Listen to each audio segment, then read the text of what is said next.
Hi, everybody. Every year around this time, American car companies start rolling out their newest, shiniest models, hoping to entice you into buying one.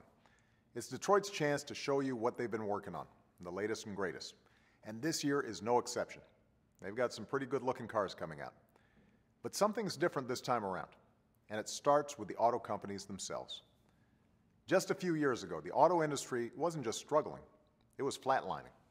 GM and Chrysler were on the verge of collapse. Suppliers and distributors were at risk of going under. More than 1 million jobs across the country were on the line, and not just auto jobs, but the jobs of teachers, small business owners, and everyone in communities that depend on this great American industry. But we refused to throw in the towel and do nothing. We refused to let Detroit go bankrupt. I bet on American workers and American ingenuity, and 3 years later, that bet is paying off in a big way. Today, auto sales are the highest they've been in more than 4 years. GM is back. Ford and Chrysler are growing again. Together, our auto industry has created nearly 250,000 new jobs right here in America. And we're not just making more cars and trucks, we're making better ones. After 30 years of inaction, we raised fuel standards so that by the middle of the next decade, cars and light trucks will average almost 55 miles per gallon, nearly double what they get today. That means you'll only have to fill up every 2 weeks instead of every week. It's good for your wallet, it's good for our economy, and it's good for the environment. The technology that makes it happen will also help America stay on the cutting edge for decades to come.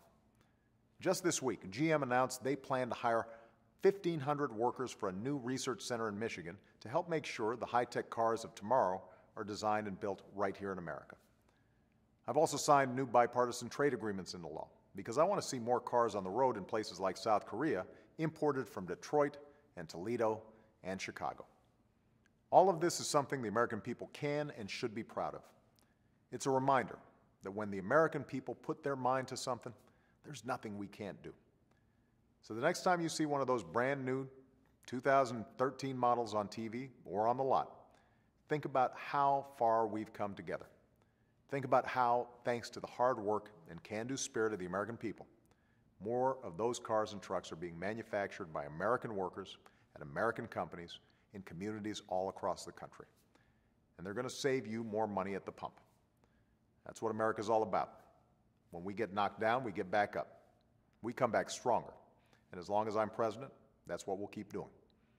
Thanks, and have a great weekend.